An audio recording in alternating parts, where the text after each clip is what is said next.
¿Qué tal, José? Un placer Muy bien. tenerte aquí en mi canal. Si quieres, preséntate para que ellos te conozcan más o menos a qué Vale. te dedicas. Yo soy José Miguel, terminé la carrera de psicología, estoy haciendo un máster y tengo una cuenta de TikTok en la que hablo sobre filosofía, sobre historia, sobre psicología. Perfecto. Pues nada, hoy vamos a debatir aquí un poco filosóficamente y psicológicamente y a ver qué temas nos surgen. Yo creo que de los primeros temas que siempre piensa el ser humano es cómo ser feliz. No sé qué piensas tú. Al final es como Sí, el primer tema que siempre sale, ¿no? La sí, preocupación humana. sí, claro. Al final, en todas las religiones y toda la moral desde siempre, el tema del sufrimiento y por tanto de la felicidad ha sido uno de los temas, de los pilares principales, ¿no? Yo creo que el ser humano siempre trata de buscar aquellas cosas que le hagan sufrir menos, ¿no? Sí, No claro, sé si está, no sé, metido en su propia naturaleza claro. o tú qué piensas. Bueno, pues según lo que dice Schopenhauer, que después influyó en Freud, el ser humano por su propia constitución es infeliz. Es decir, el ser humano siempre desea y desea sin límites. Cuando conseguimos algo, deseamos algo más. Es nuestra naturaleza, estamos hechos así. Entonces estamos, por así decirlo, condenados al sufrimiento, ¿no? Luego hay varios paliativos para ese sufrimiento, hay distintas formas de luchar contra ello, ¿no? Que es lo que ha intentado siempre la filosofía, la religión, etcétera. Sí, yo creo que al final todas las doctrinas, las corrientes, la religión en sí misma, se forman para que el ser humano disminuya esa poca capacidad de Sí, sufrimiento claro. que tenemos, ¿no? Como que la resiliencia humana en cierta medida tiene un límite, Sí. entonces como que buscamos esas corrientes o la misma religión para buscarle solución a lo que más nos inquieta, que es el dolor, El el problema del sufrimiento. sufrimiento, el mayor Totalmente. problema del ser humano.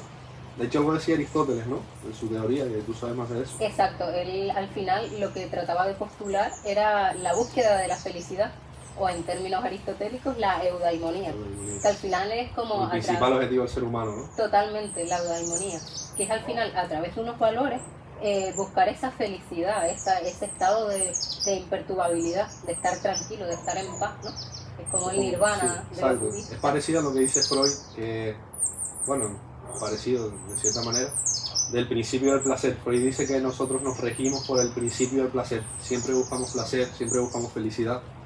Es el principal objetivo del ser humano, ¿no? La búsqueda de la felicidad y el huir del dolor.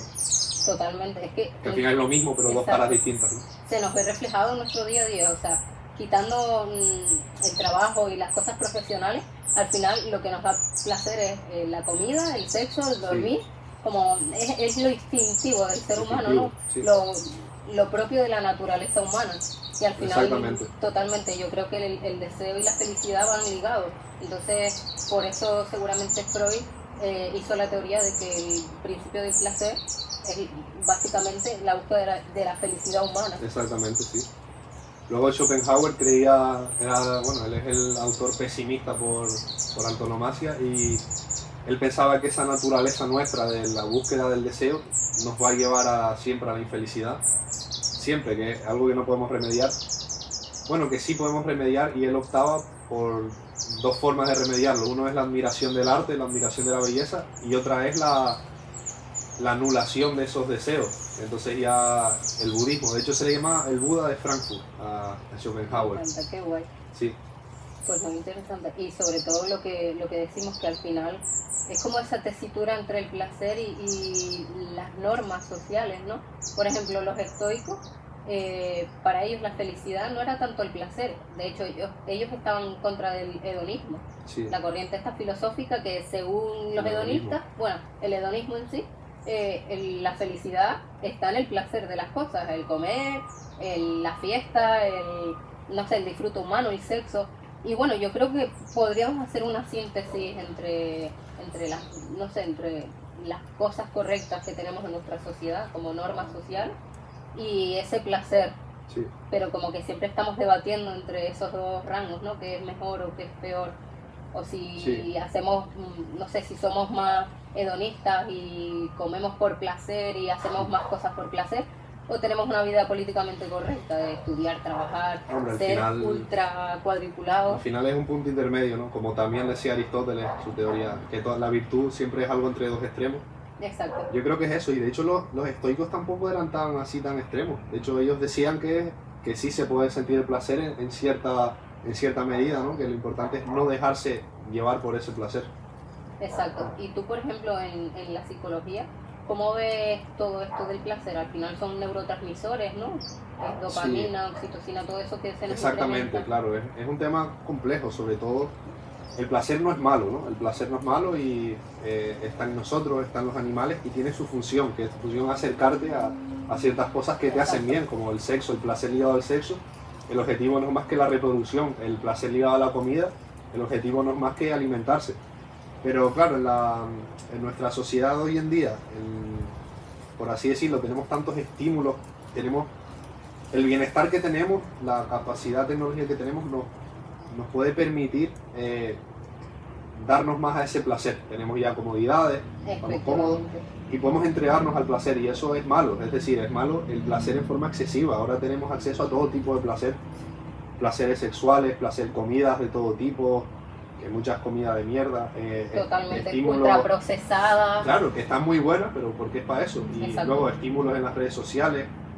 Todo eso es dopamina, cada vez que ves un vídeo que te gusta, cada vez que tal, es dopamina al final. Y cuando tú, al igual que con las drogas, cuando tú generas demasiada dopamina, tu cerebro se acostumbra a la baja. Es decir, cada vez necesita más dopamina para lo mismo. Eso en parte hace que disfrutemos menos de la vida, ¿no? Estamos Exacto. demasiados inundados de dopamina. Creo que también eso puede ser el principio de la ansiedad y de la depresión. Sí, por supuesto. Contemporánea, ¿no? Que quizás, bueno, es verdad que antiguamente no teníamos tanto diagnóstico psicológico. Sí. Pero yo creo Pero que... a pesar de ello hay más. Exacto. Eso es lo que pienso yo. Totalmente. Y creo que estamos súper saturados de dopamina al final. Sí, claro. Lo que decimos, las redes sociales, tú entras en TikTok y los mismos vídeos tan cortos te generan un estímulo. Quieres el siguiente. Exacto, y el que sean tan cortos está súper estudiado psicológicamente, sí, claro, porque a más corto y más divertido, más chute y sigues enganchado. Y te puedes pegar hasta 2 o 3 horas en TikTok o en Instagram viendo la... De hecho es como yo diría que es incluso una enfermedad la que tenemos con la adicción a las redes sociales. Lo diría así, una enfermedad. Totalmente. Y es que es eso. Yo creo que uno, si quiere ser feliz plenamente, tiene que alejarse un poco de eso o tenerlo en su justa medida.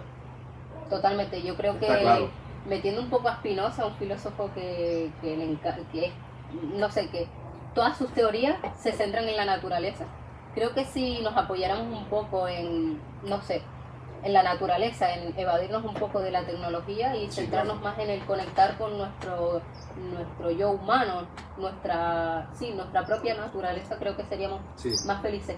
Y yendo al plano psicológico, al final nuestros receptores de dopamina se regenerarían naturalmente, no a través de cosas artificiales como es la tecnología, ¿no? Yo pienso lo mismo, el ser humano debe estar en su nicho, por así decirlo, donde ha evolucionado tantos millones de años, que es en la naturaleza. Necesitamos, es decir, tampoco esta visión naturalista que tenía Rousseau del buen salvaje, de que todo lo salvaje es bueno y todo lo natural es bueno, ¿no? O que tenía Tácito también. Yo creo que un punto intermedio, pero claro que podemos disfrutar de nuestra tecnología, que paso está bien en su justa medida. De trabajo, claro que incluso... de trabajo, podemos ver una peli también de vez en cuando, coño, está bien. Pero no debemos separarnos de la naturaleza, que al final es nuestra madre, por así decirlo. Creo que se nos ha olvidado un poco eso, porque al final cuando somos animales, ¿no? Exacto. Claro, cuando uno piensa en el ocio, ¿qué piensa? Por ejemplo, ir al cine, ir a, no sé, a todo lo que tenga que ver con algo recreativo, no sé, todos los chutes de dopamina, que al final tiene que ver con lo tecnológico, ¿sabes? Sí, claro. Al final todo, aunque no tenga que ver con lo que sea tecnología en sí, tiene que ver con la, no sé, con, por ejemplo, ir a tirarte en parapente. Es una bobería, pero al final es técnica, es algo creado artificialmente, no es contacto con la naturaleza. Y son chutes de dopamina y de adrenalina, que al final estamos todo el rato buscando eso, ¿no? El viajar, el tal, que está bien, ojo, o sea, no estamos al final radicalizando eso. Sí, claro. Pero buscar un equilibrio, ¿no? Encontrar también la felicidad o la tranquilidad en el contacto con la naturaleza, con los animales, dedicarle tiempo a eso. Si la dopamina es algo que está muy bien, bueno, no está ni mal ni bien, es lo que hay, tiene su función, pero como todo, como dice Aristóteles, el exceso es malo, ni el exceso ni el defecto, ¿no? ¿Sabes? Totalmente. Y por ejemplo, la infelicidad, haciendo una síntesis, para ti, ¿qué sería? ¿El exceso de placer? El sufrimiento, ¿qué es el sufrimiento? Sí, la infelicidad, el sufrimiento, ¿qué nos ocasionaría? O sea, o como dice Jordan Peterson, el caos. Seremos nosotros al final los que estamos provocando más caos del que tenemos en nuestra vida, con todos los medios de placer. En este sentido, sí, bueno, ya la naturaleza misma es caos, puro caos, también hay orden, ¿no? Exacto.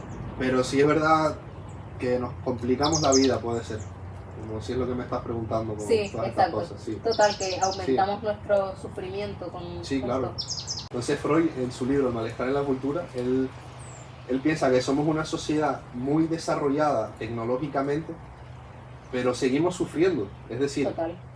somos tan avanzados por una cosa, pero la cultura que normalmente sirve para hacernos la vida más fácil, esa es la misión de toda la cultura, no ha puesto fin al problema del sufrimiento, ¿no?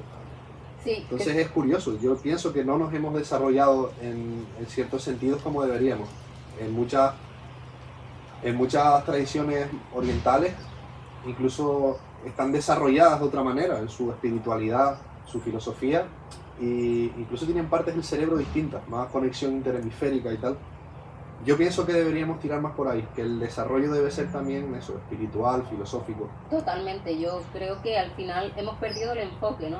Desde Karl Marx y desde el siglo XX ya veíamos como la industrialización y la tecnología iba avanzando e íbamos perdiendo el enfoque. Si antes de la ilustración o del siglo XX, eso, había bastante amalgama de religión, o sea, había unas fuertes raíces teológicas, ¿sabes? Había mucha religión, estaba la teología medieval, pues luego pasó a todo lo contrario, ¿sabes? Con toda la industria, la revolución industrial, la tecnología, al final el ser humano se centró en lo nuevo, en la novedad, vale, tenemos ahora mismo estas herramientas tecnológicas, vamos a darle caña a esto, o sea, al final vamos a tener un montón de herramientas con esto, y de ahí la teoría de Karl Marx, la crítica, ¿no? A que la técnica, la tecnología, bueno, según él, la ciencia moderna, o sea, en palabras de Karl Marx, nos aliena, o sea, nos emancipa como individuos, nos quita la capacidad de pensar por uno mismo y además la libertad. Sí, yo creo que en sí no es la tecnología, sino cómo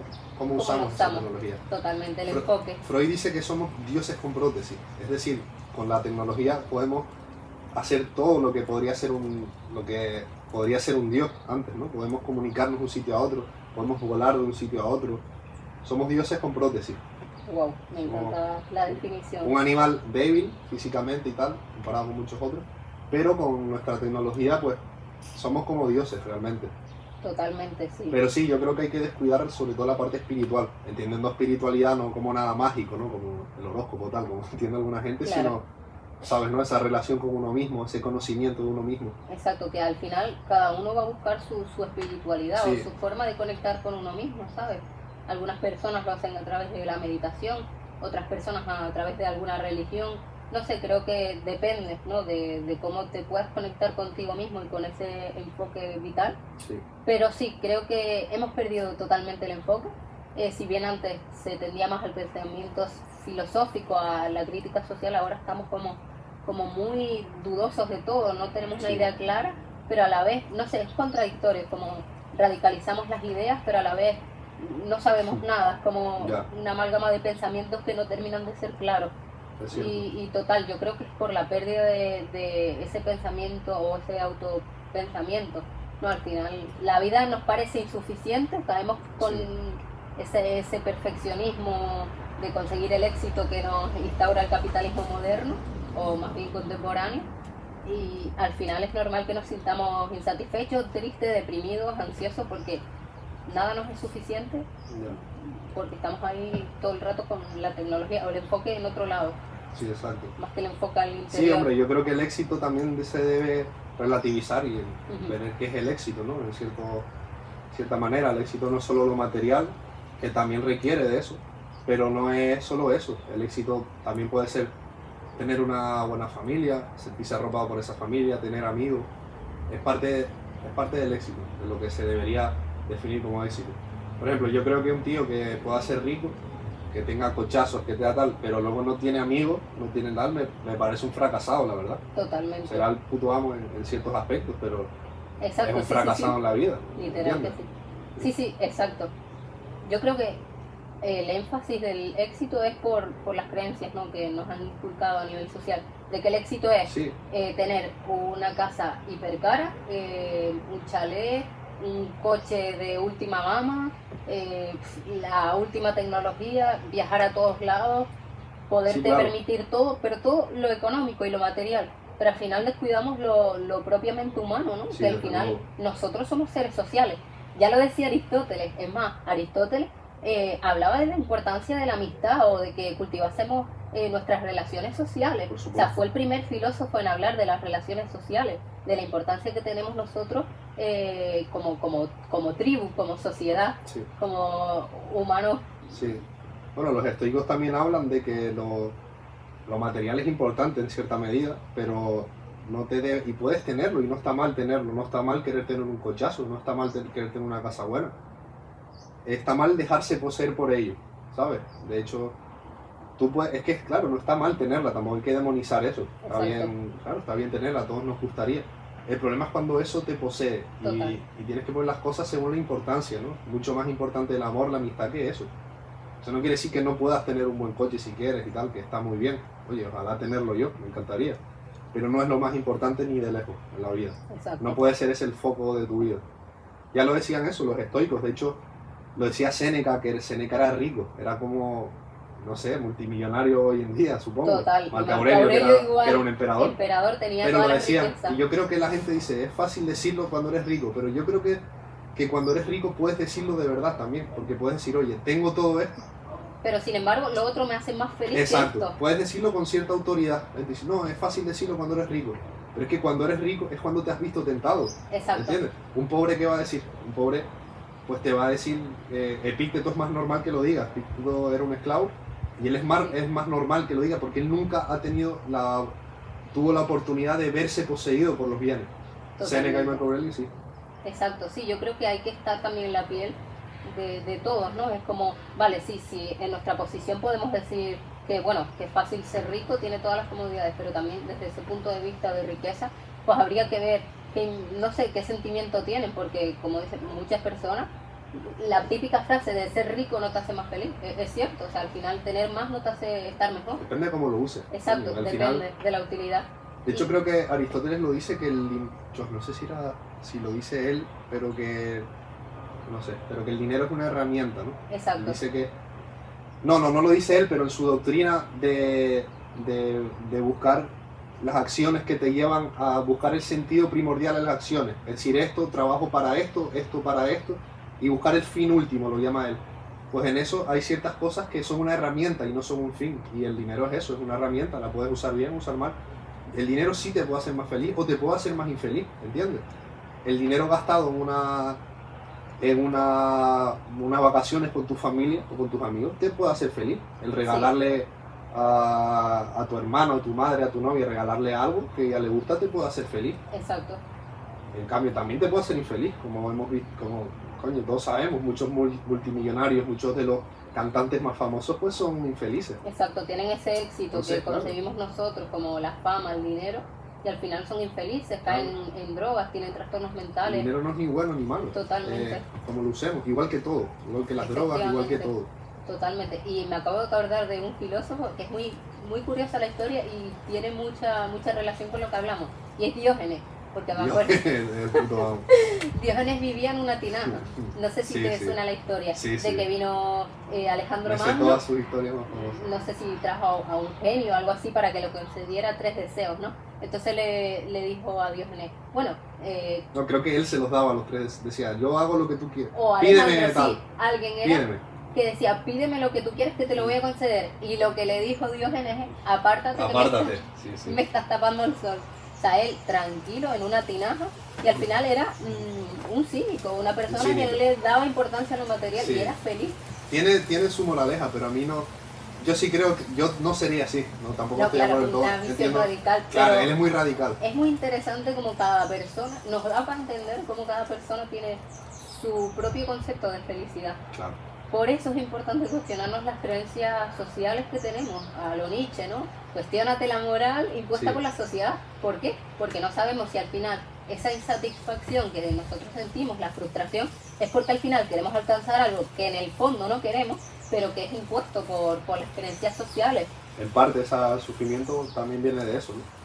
De hecho, Nietzsche es una de las cosas que yo admiro de él, porque hay muchas que no admiro, como ya hablamos antes, me parece que es una mierda de persona, pero tiene muchas cosas buenas y una de ellas es la crítica a la moral. Él entiende la moral, como la entendía Darwin, como un proceso evolutivo. Entonces la relativiza, es decir, la moral, bueno, a ver, la moral nace para que podamos vivir bien y poner un dique a la naturaleza humana, que es la agresión, es la crueldad, la violación, el robo, las guerras, en la naturaleza humana. Todo lo que nos hace daño. Entonces, ¿no? La moral sirve para poder vivir en paz en una comunidad, para poder prosperar. Hay que poner ciertas normas. Esas normas son la moral, pero la moral cambia, depende de la época. ¿Entiendes? Y de la cultura, totalmente. Cambia, depende de la cultura. Entonces, Nietzsche te enseña a que la moral no es algo estático, sino que es algo relativo. Total. ¿Entiendes?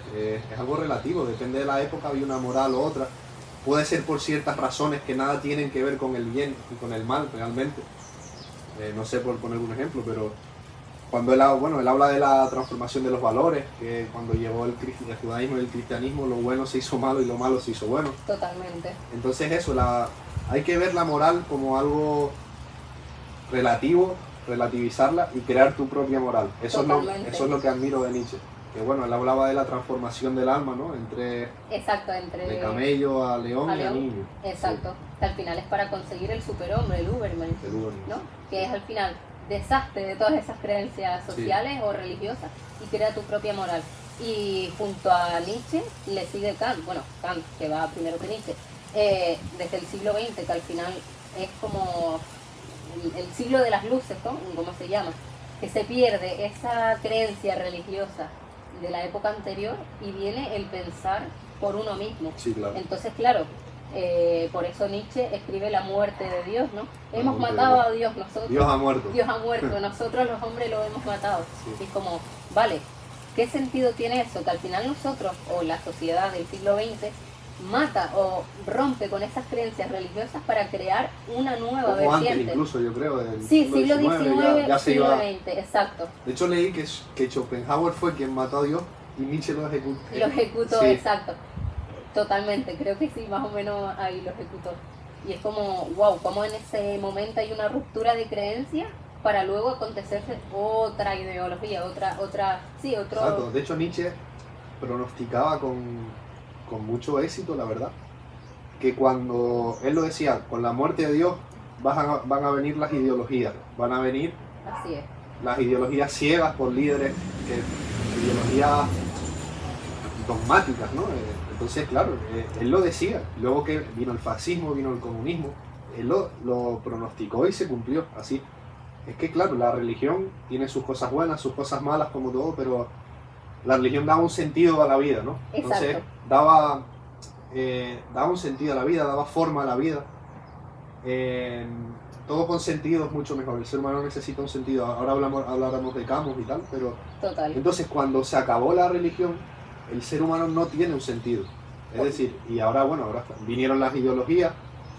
Ahora, y el nihilismo al final, ¿no? Claro, el rollo de que se pierde el sentido vital. Antes la religión nos decía o nos daba ese, después de la muerte tienes el cielo o claro, el nirvana, porque hay un sentido. Tú en tu vida haces una serie de cosas para luego ser premiado después de la vida. Claro. Como la vida solamente es un camino hacia lo que viene el ser humano después. Necesita un sentido. Efectivamente, entonces la religión daba sentido a la vida del individuo hasta que se rompe esa... De hecho, dice Jordan Peterson, cuando murió Dios, vino algo más muerto todavía, el nihilismo. El nihilismo. El nihilismo es, para que nos entienda, es la falta de valores, la pérdida del sentido. La pérdida del sentido, vivir sin un sentido.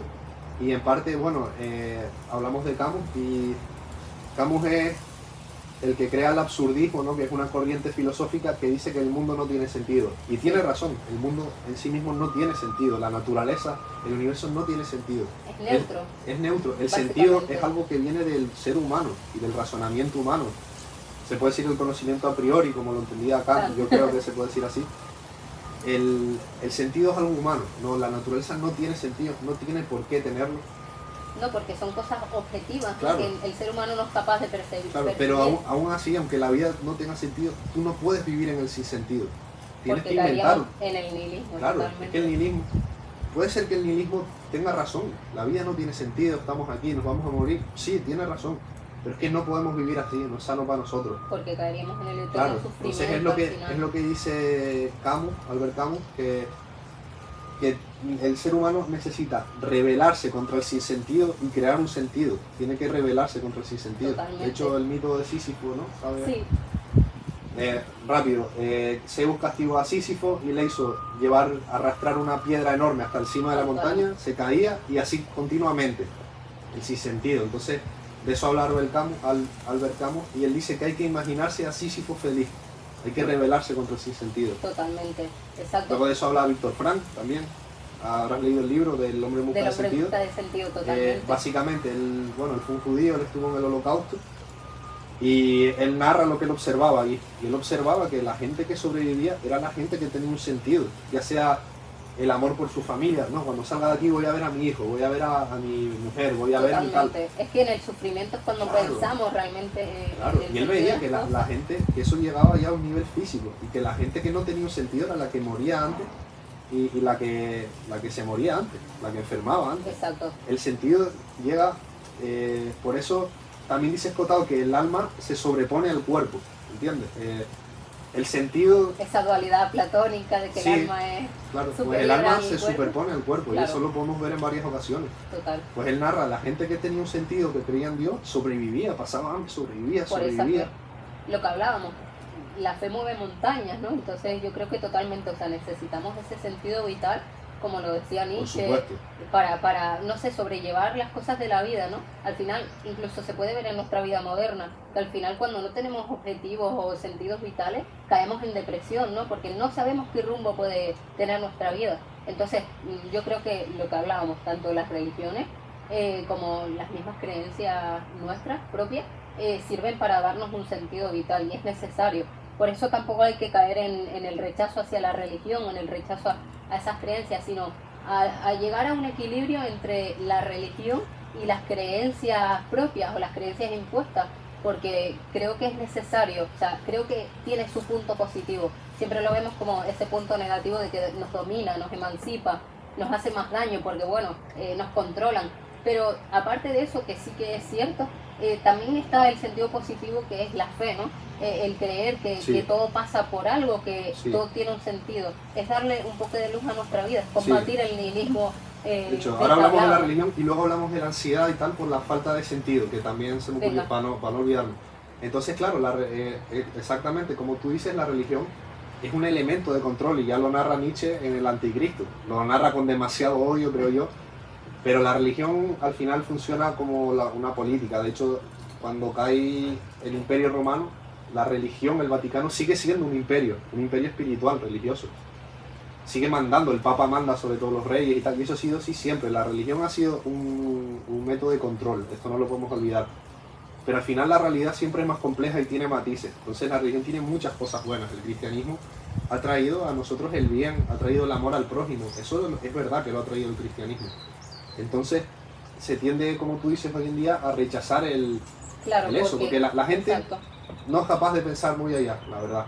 Entonces, no, ¿cómo Adán y Eva? ¿Cómo va a salir una mujer de la costilla de un hombre? ¿Cómo? Eso es mentira, y lo desprecian todo. Es algo metafórico, ¿no? Es algo metafórico, entonces la gente que entiende la religión literalmente y la rechaza por eso, a mí me parece que tienes que pensar un poco más. Tienes que pensar un poco más.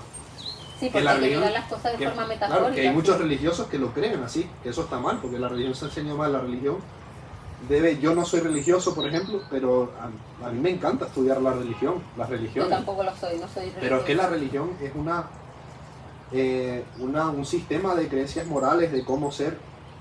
Todas las historias del cristianismo de la Biblia son metáforas, no hay que olvidarlo. Claro, lo que pensamos, lo que al final estamos muy influidos por esa religión cristiana, ¿no? Como que hay una deidad, que hay un solo Dios. Claro, y al final podemos tener diferentes interpretaciones. Es más, Spinoza decía que Dios era la naturaleza. Sí, éramos nosotros fusionados con la naturaleza, somos una entidad. Y al final eso hace una sinergia entre la vida natural y humana, ¿sabes? Dejando de deshumanizarnos. Entonces creo que, claro, es lo que hablábamos, no hay que radicalizar la religión, hay que ver el enfoque. Por eso es importante el pensar por uno mismo, o lo que decía Nietzsche, ¿no? de al final cuestionarnos nuestros propios valores. Es necesario porque no podemos ni rechazar a la religión ni adorarla. Creo que ni a la religión ni a los dogmatismos que hay. Porque al final aludimos a religión como término, pero creencias, dogmatismo, el terrorismo al final es una especie no de religión sino de sistema dogmático que te condiciona. Hay que liberarse de los dogmatismos. De hecho, dice Escotado también que lo sencillo pertenece a la ficción y lo complejo pertenece a la realidad, algo complejo. Por eso las ideas sencillas, las ideas dogmáticas, esto es así, esto es tal, suelen ser o falsas o muy llenas de, o muy poco cercanas a la realidad. La realidad siempre es compleja, siempre está llena de matices. Por eso hay que librarse de los dogmatismos. Y volviendo un poco al cristianismo, a esto, creo que es lo que tú dices, hay que no ser dogmático, pero saber lo que te puede aportar. Jordan Peterson habla de muchas historias de la Biblia que pueden ser interpretadas de una manera muy útil. Él habla, por ejemplo, claro, Adán y Eva para Jordan Peterson y para muchos otros autores, representa el paso del ser humano a la conciencia, es decir, Adán y Eva comen la manzana del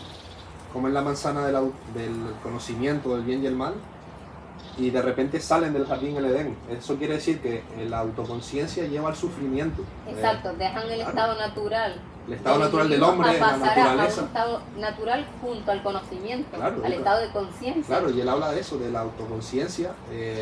Se ven desnudos, sienten vergüenza. La inseguridad, ¿no? La vulnerabilidad se ven vulnerables, están obligados a trabajar una vez comen la manzana, Dios los echa al paraíso. Pues eso quiere decir eso, que la autoconciencia conlleva dolor y sufrimiento, ¿sabes? Y es lo que hay, pero es necesario. Luego la historia de Jesucristo habla de... Jordan Peterson dice, lo que le pasó a Jesucristo es de todas las putadas, coges de todo lo malo de la putada y haces la mayor putada. Y esa es la historia de Jesucristo. Traicionado por sus amigos, humillado delante de su familia, de sus amigos, torturado por algo que no es su culpa, porque él no hizo nada malo. Pero la historia dice que a pesar de todo el sufrimiento, el sufrimiento no es el final es la resurrección. La resurrección es cuando tú superas ese sufrimiento y aprendes algo de él y estás feliz. Es decir, el sufrimiento es algo inherente a la vida humana, pero no acaba ahí la cosa, no hay que quedarse ahí. Total, no es el sufrimiento o lo que nos duele en sí, sino lo que hacemos con lo que nos duele, ¿no? Correcto. Al final tenemos que utilizar ese sufrimiento o esos hechos negativos que nos pasan en nuestro día a día para aprender y para ser más fuerte o para tener otra visión vital, ¿no? Al final es eso, o sea, el sufrimiento es algo intrínseco de la vida. O sea, no podemos rechazarlo, no podemos huir de él. Al final es lo que nos pasa en nuestra sociedad. Tenemos tanto miedo a sufrir, tanto miedo a sentir esas emociones negativas, que le damos la espalda a lo natural, que es sentir tristeza y dolor, sufrimiento es parte, o sea, parte del caos ser y humano. orden, como dice Jordan Peterson. Sí. O sea, se mueve en la lucha de contrarios. Y encima ya lo decía Aristóteles hace un montón de años. O sea, al final nos regimos por esa lucha de contrarios. Y nuestra vida creo que es eso, Cierto. al final, caos y orden. O sea, a través del dolor sacamos lo positivo. ¿Sabes? Sin ir a pensamientos súper positivos o optimistas, de family friendly, que al final acaban haciendo un velo de ignorancia. Que se ha instaurado mucho en la psicología. Efectivamente, exacto, el positivismo tóxico. Por eso creo que en la psicología estoy muy decepcionado, porque eso, yo cuando entré en la carrera, pues, una ciencia, te lo vendían, es una ciencia tal, pero se deja influir por los dogmatismos. Es pseudociencia, finalmente. Tiene raíces pseudocientíficas. Sí, y se deja influir por la ideología, este positivismo, todo es bonito, todo el mundo es bueno. Exacto. Ha llegado a la filosofía, yo veo compañeros, veo psicólogos que es eso, todo es bonito, todo es tal, no sé exacto, qué. una sonrisa a los problemas. Todo está bien. No, porque también tenemos que darle frente a los problemas. O sea, supuesto. Si todo está bien, o sea, cuando alguien te hace daño, te insulta, no vamos a poner límites. Claro. Y vamos a hacer como que nada, que bueno, vale, allá esa persona. No sé, creo que al final, estamos muy influidos por esa positividad tóxica, el buenismo, el optimismo. Y para no sufrir, para no ser conscientes del daño que nos ha producido eso. Sí. Y creo que es normal, somos humanos, que nos enfadamos, sentimos, claro. Y tenemos que sentir las emociones con un control, ¿no? Como decían los estoicos, controla tus emociones, porque si no... Interpretarlas de cierta manera, tener las mejores emociones posibles, pero entender que también, claro, existen el enfado, existe la rabia. Y mucho este positivismo de psicología te dice, está bien sentir ansiedad, está bien tener depresión, tal, que no pasa nada, ¿no? Ese es el primer paso, aceptarlo, pero es que se quedan ahí, no, tienes no hay que más, no hay más herramientas, tienes exacto. que enfrentarte a la ansiedad, y enfrentarte a la depresión y a la tristeza. Por eso creo que la filosofía y la psicología son una gran unión, porque mientras que la psicología analiza el problema y te puede dar pinceladas de herramientas, creo que la filosofía profundiza en el problema y te puede incluso dar un empujón mayor. De hecho, yo en mi cabeza no distingo mucho entre filosofía y psicología porque yo, bueno, empecé la carrera, veía las cosas y cuando me empecé a interesar por la filosofía vi que mucho es lo mismo. Sí, por lo menos la parte ética, la rama ética de la filosofía es y la pura psicología. Totalmente. Es decir, pura psicología. El cognitivismo ahora, el cognitivismo es una corriente psicológica de terapia que dice que vemos el mundo como lo interpretamos, no como es.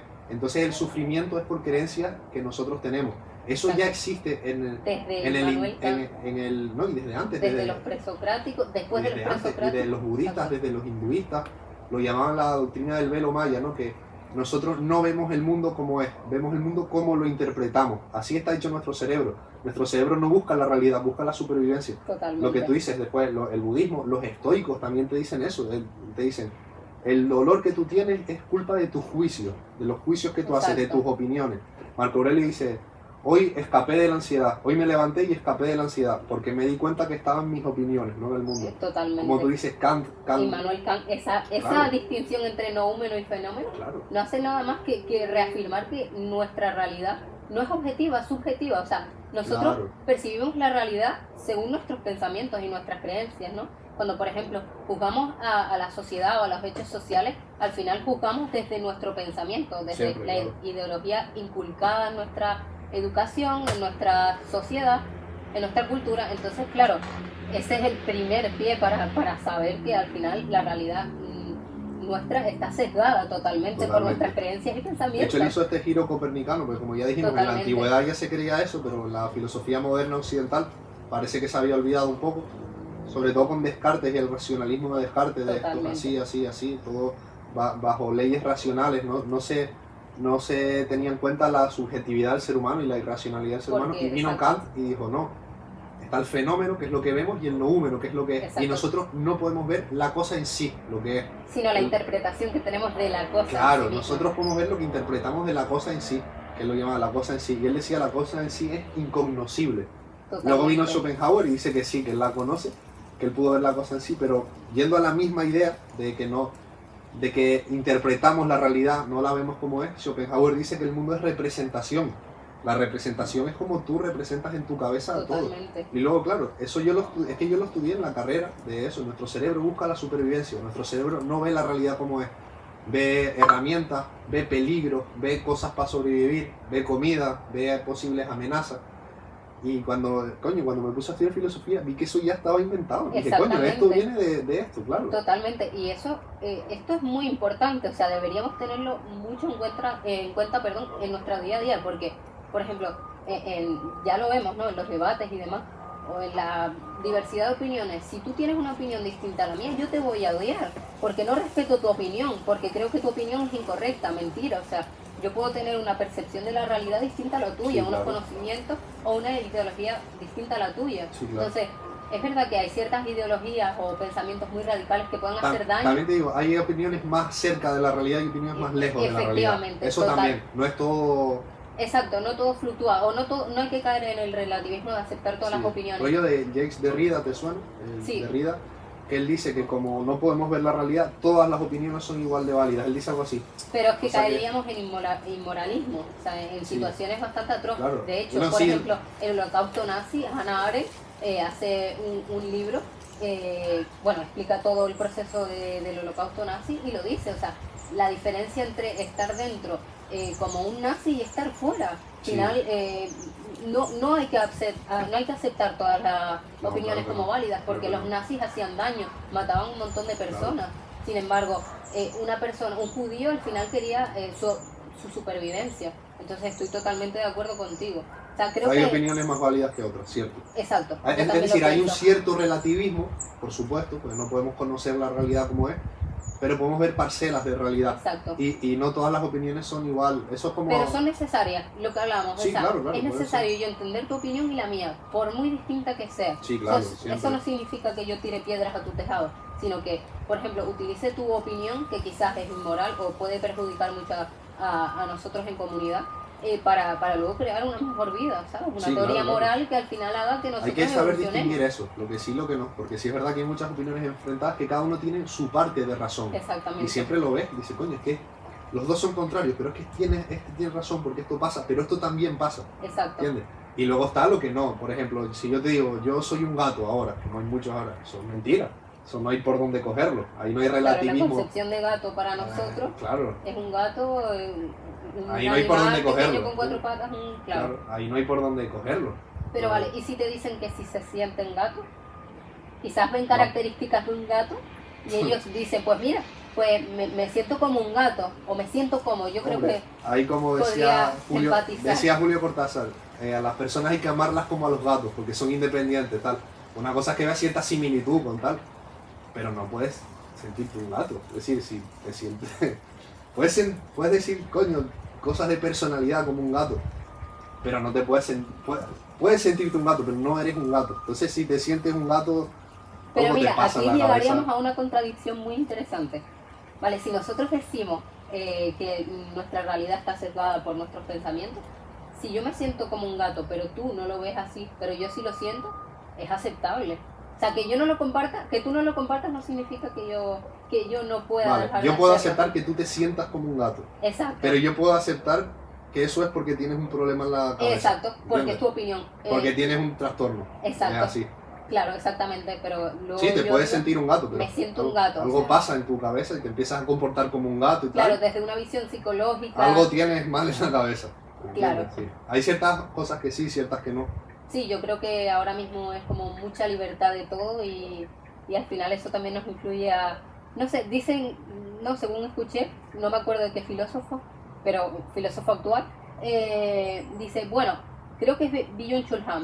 Está genial, ¿no? El tener una libertad de identidad, pero eso nos hace incluso llegar a no saber qué somos, porque tenemos tantas etiquetas sociales Claro. que ya no sé si soy vegana del colectivo LGTBI o no materialista, Sí. No sé, como hay Las tantos etiquetas colectivos son necesarias para distinguirnos, para distinguir la realidad, para entender la realidad. Pero tienen unos hay que entender que no son la realidad. Es, como dice Kant, es de nuestro conocimiento a priori, las categorías, los tal. Y hay que entenderla para ciertas cosas, pero entender que la realidad no tiene categoría. Es algo que Totalmente. hacemos nosotros.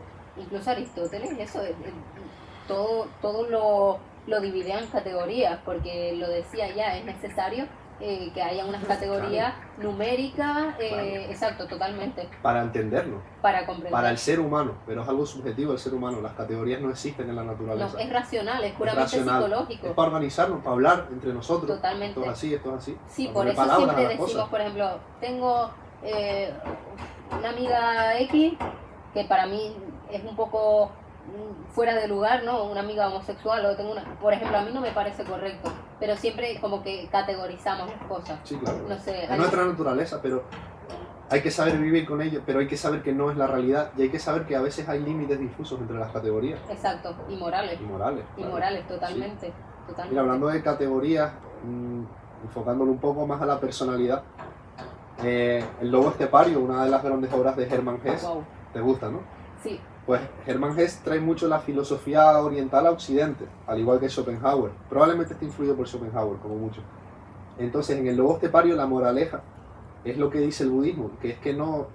esa es otra cosa que estudié en la carrera y luego lo vi en la filosofía. Nosotros nos definimos en un par de rasgos. Yo soy así, yo soy asá, tal. En 5, 10 rasgos, 15. Pero es que nuestra personalidad es mucho más amplia. No nos podemos definir. Podemos definir para hablar, este tío es así, este tío vale, pero la realidad es que tú eres, él lo dice, el tratado de las 1000 almas, tú eres de 1000 maneras distintas, con 1000 personas distintas, en 1000 conceptos distintos. Y cuando tú te defines, te limitas. Yo lo Por ejemplo, tenía, muchas veces... definirse es limitarse, Claro. lo tenía en la cabeza. Sí, de hecho tú muchas veces actúas de una manera porque tú sabes que eres así, Totalmente. pero podrías actuar de otra. Es más, Aristóteles tiene una frase que dice, si no eres valiente, actúa como si lo fueras, porque si lo Claro. actúas lo vas a terminar siendo. Sí. Y eso te puede ayudar Correcto. si eres tímido y Correcto. demás, pero también te condiciona. Entonces, Sí. ¿realmente qué somos? Somos lo que pensamos, ¿no? Finalmente. Somos Es producto una- de nuestro en pensamiento. parte sí. En parte hay un Totalmente. temperamento ya que nos viene dado, Totalmente. pero hay sí. una parte cognitiva que puede modelar el cómo somos. Exacto. Y es eso, muy curioso, me gustó mucho esa novela de Hermann Hesse, Es muy interesante. porque sí. el personaje se dividía en hombre y en lobo, en dos cosas muy concretas, y esa división le creaba un gran sufrimiento. Pues eso pasa con nosotros, eso dicen los budistas, los hinduistas, que somos de mil maneras, y hay que darnos esa libertad para ser de mil maneras. Claro que hay un temperamento, claro que hay gente tal, por ejemplo, mi hermano es una forma, yo soy de otra, mi amigo es de otra, ya desde que nacemos se nos ve. Exacto. Pero es que luego la delimitamos más. Claro que tenemos tendencia, claro que Pero sí. luego la seguimos Pero formando luego ¿entiendes? a través de la Claro. conciencia, ¿no? Entonces, por eso del ese libro- entendimiento del mundo. Claro, por eso ese libro me encantó. Entonces no hay que definirse tanto. Claro que podemos hablar de las personas. Este tío es un gilipollas, porque se comporta como un gilipollas. Este tío es agresivo, este tío es muy bueno. Claro, pero... Y sí, está bien para yo decirte algo y que me entiendas. Utilizo la palabra bueno, utilizo la palabra agresivo. Pero es que, claro, somos de mil maneras. Hay personas que son buenas y son malas. Ujú. Tú conoces a fulanito y dices, no, ese es un cabrón. Y digo, coño, pues, no, para mí no lo es. Conmigo se ha portado muy Exacto, bien. porque tenemos Y diferentes todos somos, experiencias claro, de toda esa todos persona. somos buenos y somos malos. Todos hemos sido Exacto. malos con alguien, todos hemos sido buenos con alguien. Totalmente, y al final varía en función de la época de nuestra vida, Sí, claro, claro. de la situación, De la situación. y de de la la situación persona. emocional, incluso es lo que hablábamos antes. O sea, por ejemplo, en un test psicológico variaría muchísimo cómo nos sentimos en ese día. O sea, al final las cosas no son ni buenas ni malas, son neutras, ¿no? Y tendría mucho que ver los resultados con cómo nos sentimos Sí, en por relación eso a yo- un tema. Por Además ejemplo, quizás claro, para ti hablar de tu círculo de amistad no es algo agresivo, pero para mí, por ejemplo, sí lo es, o al contrario, o dependiendo del tema del que hablemos, tú te pondrías a la defensiva y para mí Sí, claro. no influiría nada, ¿sabes? claro. Entonces tendría que ver el impacto que tienen nuestras emociones y los traumas que tenemos también, ¿no? Esas carencias afectivas que varían entre un humano y otro, Sí, claro. y todas esas al final esos peligros que percibe uno o percibimos otros. Como te decía antes, me dan miedo las abejas porque de pequeña Claro. estuve en una galería y se me trabaron 3 abejas en el Sí. pelo y tengo el Al final miedo el ser humano incrustado. está volviendo al caos y el orden, como dice, somos de cierta manera, tenemos unos ciertos arquetipos, tenemos cosas comunes entre todos los seres humanos, pero también, ahí está el caos, tenemos muchas cosas distintas. Es decir, el ser humano es una amalgama de su propia biología y de su naturaleza, de la cultura que ha aprendido y de las experiencias personales que ha tenido. Por eso somos muy iguales y somos muy distintos. Exacto, ¿Entiendes? exacto. Somos iguales en Tenemos caos y oportunidades y tenemos orden. derechos, pero somos únicos No, y en en cuanto a naturaleza. nosotros Es se decir, refiere. claro, hay ciertas partes del ser humano que son iguales en todo. Tenemos miedo por una fiera, sentimos amor por nuestra madre, por nuestro padre, por Al nuestros final seres viene queridos. de forma Claro, biológica. tenemos nuestro muchas cosas mecanismo. iguales, tenemos muchas cosas iguales y generales de cada especie y del ser humano, Exactamente. pero muchas cosas distintas también. Totalmente. Y hablando un poco de los mecanismos naturales, como hablábamos antes de hablar de la ansiedad y la depresión, porque Sí. ahora mismo hay tanta ansiedad y depresión. Tú como licenciado en psicología, ¿qué piensas? Voy a primero dar un enfoque más evolutivo, luego uno más filosófico, y el Venga. enfoque evolutivo es que la ansiedad y ciertas emociones malas, el nerviosismo, el miedo, que al final es lo mismo pero en distintas intensidades, son una herramienta biológica muy potente. Es decir, gracias a la ansiedad, gracias al miedo hemos sobrevivido. Gracias a la ansiedad, gracias al miedo a las fieras, gracias al miedo a las amenazas, Esa nosotros... subida de cortisol, ¿no? Que al Claro, el final cortisol, te claro. ayuda a Te supervivir, activa, te a hace. sobrevivir. De hecho, la ansiedad se llama una reacción de lucha o huida. Te hace o querer o luchar o huir. De Para las fieras, protegerte. claro, y el ser humano también ha sido un animal débil físicamente entre los otros animales y hemos necesitado eso. Es decir, el ser humano tiene un enfoque, un sesgo más potente hacia lo negativo que hacia lo positivo. ¿Por qué? Porque es más importante ver en el bosque las huellas de un león que lo bueno que están esas fresas, ¿entiendes? Porque tenemos ese sesgo hacia las amenazas. Tú ya de por sí estás prediseñada para tener más atención hacia las amenazas. Esto es así en todo, en unas personas más que otras, ¿Y de qué depende? ¿Por qué en unas personas más que en otras? De por la propia diferencia genética, es decir, tienes personas que segregan más cortisol porque está diseñado en su genética, igual que en todo, igual que tienes personas más altas y más bajas, personas más fuertes, menos fuertes, rubias, morenas, porque nuestra genética es distinta. Pero en una gran época de la humanidad, la ansiedad, el miedo sirvieron para sobrevivir. Por eso, bueno, como dice Darwin, por eso lo hemos recuperado, por eso lo tenemos, ¿no? Porque el que es más apto pervive. Entonces es un enfoque, venimos así prediseñados. Ahora, como hemos dicho, hay ciertas formas. Hemos dicho que ya estamos predestinados a ser infelices en cierta manera, pero hay ciertos paliativos, la filosofía, el budismo, el estoicismo, el cognitivismo, la terapia.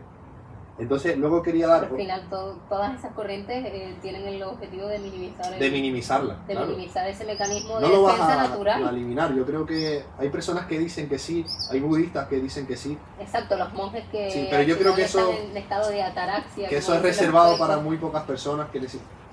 Yo creo que muy pocas personas pueden llegar a eso. Algunas lo llegarán tras muchas décadas de práctica y tal. Pero la mayoría de nosotros no. De hecho, no sé si era Epicteto, uno de los estoicos romanos, que decía, tú eres estoico, y decía, no, casi nadie puede ser estoico. El estoico es un ideal a seguir. Exacto. Tenemos que aprender de él, pero no podemos ser, ¿entiendes?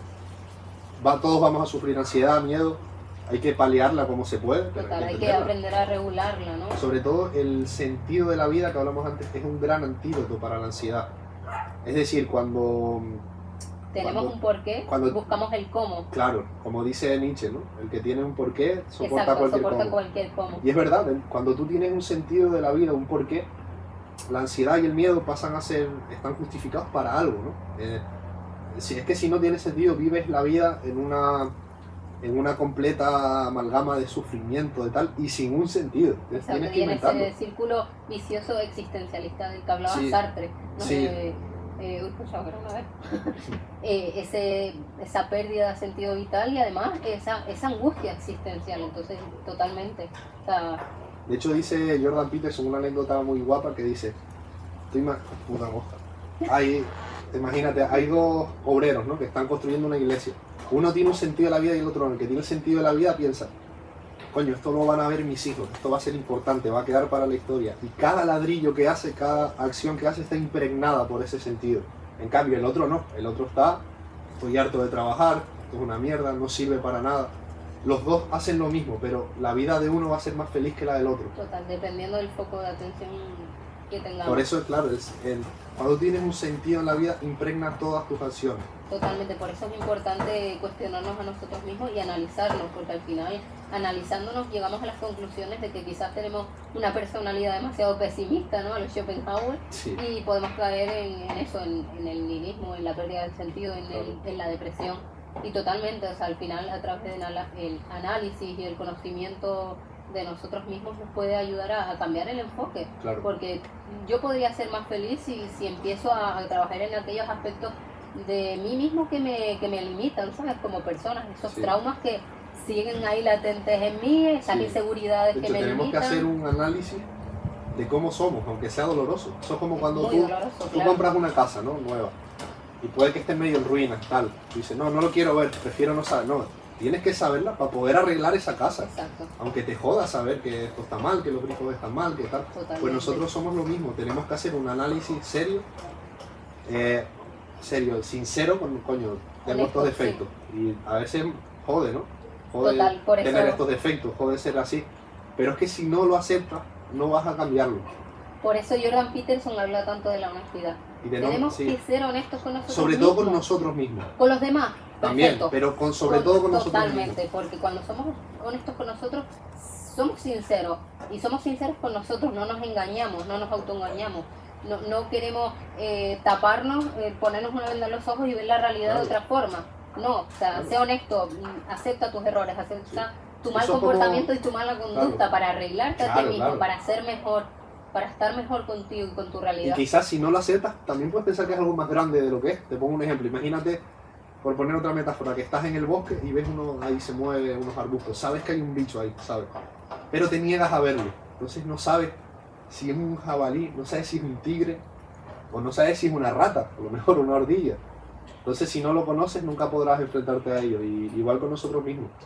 La mentira, es decir, podríamos ser felices mintiéndonos a nosotros mismos. Coño, hay gente que piensa que sí. Dice, coño, pues yo me miento a mí mismo para ser más feliz. Cuanto más ignorantes somos y menos sepamos, más Claro, felices somos. y La eso típica frase. puede ser así por un rato, pero es que no puedes barrer debajo de la alfombra, porque al final La esos sociedad, defectos que tiene, al sociedad. final eso va a salir por algún lado, va a explotar por algún lado. Totalmente. No puedes mentirte eternamente. Y Exacto. esas consecuencias van a estar ahí molestándote siempre. Total, por eso el proceso De hecho, de dice- conocernos es sí. doloroso, pero necesario. Carl Jung dice, hasta que no te conozcas a ti mismo, tu inconsciente va a guiar tu vida y tú lo Totalmente. vas a llamar destino. Destino, exacto. No es Total. el destino, eres tú. Como dice Freud, ¿no? Que al final nos guiamos mucho por el inconsciente, que Sí, es gran claro. parte de nuestra conducta. Sí, Freud, hablando de Freud, tiene mucha mala fama, sobre todo en la carrera. Si estudias al final psicología lo verás. Freud es pseudociencia, Freud tal, Freud la cagó aquí. Sí, el Freud- psicoanálisis es Sí, no funcionaba con sus pacientes. Y claro que Freud tiene muchos fallos porque es pionero.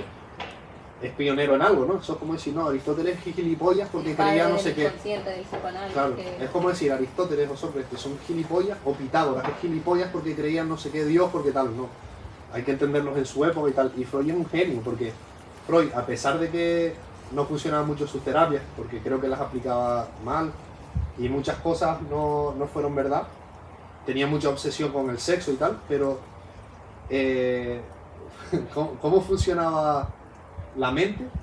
Cómo él decía que funcionaba la mente es así más o menos, ¿entiendes? Él destapó mucho de cómo lo inconsciente nos guía, cómo podemos llegar a enfermar, no por nada físico, sino por lo inconsciente, cómo hacemos mecanismos de defensa para defendernos de nosotros mismos, del dolor, Incluso la misma represión de la que la él hablaba. represión. La represión, que es el reprimir nosotros aquellas emociones que no podemos lidiar, ¿no? Nuestro Claro. pensamiento, nuestro cerebro cancela Sí. esas emociones tan negativas y fuertes para que no tenga tanto impacto y podamos seguir sobreviviendo. Lo que Freud describió a grandes rasgos es así. Se equivocó en lo más específico, yo creo, en cómo aplicarlo, pero a grandes rasgos él es un genio. Y Totalmente. cualquiera que Es la sepa, base de Ya, muchas claro. teorías psicológicas. claro, y cualquiera que conozca la historia de la psicología y cualquiera que se haya parado a leerlo, lo sabe.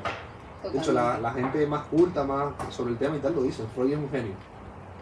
Luego en la carrera hay muchos profesores que para mí son gilipollas que dicen, no, Freud, tal, y lo critican. Claro, pero es que no están valorando, o No sea, están la época valorando. de Freud, claro, donde no estaba están él, los pocos conocimientos de psicología que había, que al final es él, o sea, se nombra como el padre de la Sí, psicología, claro, claro. porque al final, Como gracias William a él, James se también. forma la disciplina, se divide la disciplina, se crea la Toma un psicología. nuevo rumbo, sí, claro. Efectivamente, se separa de la filosofía y toma su Claro. rumbo para el conocerse únicamente al Claro, ser humano. ahí volvemos a lo que es muy parecida a la psicología y la filosofía. Cuando lees a Freud, también es como leer a un filósofo, no es muy distinto de leer a Schopenhauer o a Nietzsche. Para nada, es más, en filosofía lo hemos estudiado un Claro, montón. es que la también carrera. también es un filósofo cuando te habla de el choque entre naturaleza y cultura. Exactamente, totalmente. De eso habla Nietzsche también. De eso O del habla yo, mucho. el ello y el super yo, esa Los deseos. diferencia de inconsciente. Otra cosa, en lo consciente. que acertó totalmente, la lucha entre tus deseos internos, animales y tal, y tu conciencia moral. Exacto. Existe una lucha, y La esa es la razón. lucha de nuestra vida. Totalmente, es La lo que lucha hablamos entre antes, nosotros es y el el deber. placer junto al deber. Para la Ajá. moral. Exactamente. Es una lucha que, como él dice, tiene un libro que es El malestar en la cultura. El precio que pagamos por la cultura, por ser mejores, por este proyecto en común que tenemos, es la represión de algunos, o la renuncia a los instintos, a algunos deseos. Es la constante lucha del ser humano entre lo que debemos y lo que queremos, y lo que somos. Totalmente, Sí. totalmente. Pues muchísimas gracias por este ratito. Gracias a ti. De verdad ha sido súper interesante Sí, sí. y súper La verdad que enriquecedor. Y nos pegaríamos horas Sí, sí. hablando de todos los Verdad. temas. Y como pasamos de un tema a Sí. otro, porque uff.